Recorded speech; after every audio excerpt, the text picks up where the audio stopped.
Nigeria ranks 152nd in the new World Bank Human Capital Index. Meantime, Tunisia's stock market says they want more investment through state IPOs. And Kenyan developer introduces Islamic-based home buying plan, making it easy.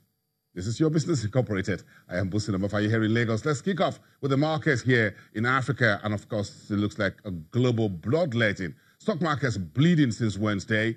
Wall Street bled the most, one of the worst in history. But checking the Nigerian markets, you can see a bit of a green shoot at about 1 o'clock Nigerian time. And we hope that holds on till the end of the day. We'll check in with the markets a little bit later towards the end of the program. But the rest of the markets on the continent are looking red as we speak. The largest market in Africa, that's the GSE in South Africa, down on the day. You can see 2.33%, not with the Steinhoff scandal. And the Egyptian market also trading water, almost 3% this Thursday. Today is the last trading day for the Egyptian market. And the Kenyan market coming with a backdrop of 0.19% negative on Wednesday.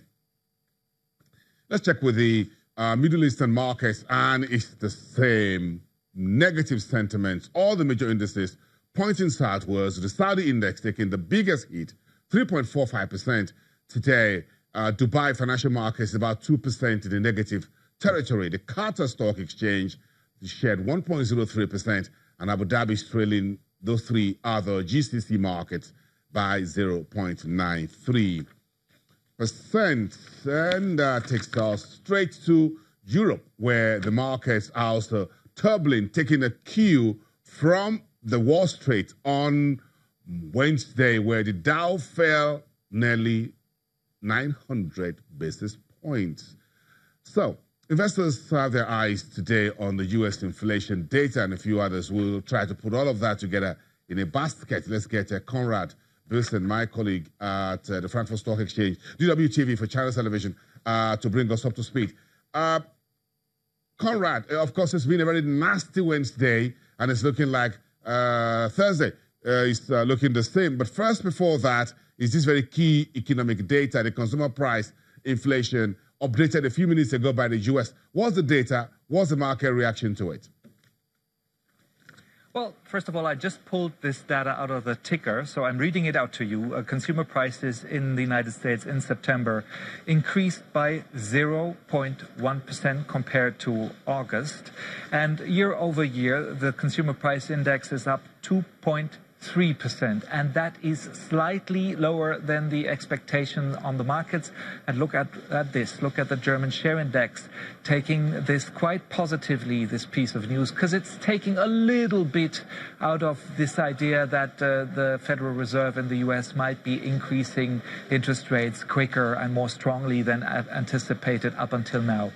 On the other hand, of course, a price increase of consumer prices of 2.3%, that's above the target that the Federal Reserve is aiming at, which is 2%.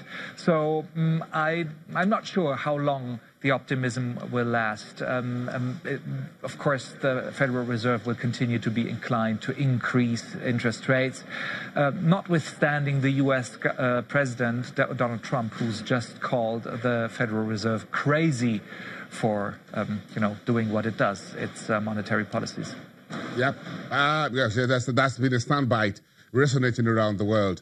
Says the Fed has gone crazy, quote unquote. Yes, but again, we just have the CPI 0.1 year on year, 2.3%. So, do you think this will be a strong trading theme for today to try and narrow the kind of broad sell-off we saw since yesterday, both on Wall Street and even in the European markets? Well, up until a few seconds ago or a few minutes ago, the futures for the U.S. market still pointed to the downside. I think we have to really play it by the minute and by the hour to see how the market is pricing this in, given also that yesterday's decline was so heavy on the U.S. market. It's really very difficult to predict what the U.S. market will be doing. The German market, though, I mean, look at, you can see what's going on right behind me. It is doing a bit better than the market in the U.S., which has to do with the fact that, of course, up until yesterday and in the course of this year, German shares had been doing a little bit less good. They were lagging behind compared to the U.S. So this is a bit of a protection for our market here. They also are not part of this huge sell-off we've been seeing in America and in Asia, at least not as much as we've seen in those parts of the world. Conrad, do you think this large IPO happening tomorrow is coming at a time of market turmoil for this particular company? How do you think investors will accept this company hitting your trading board on Friday?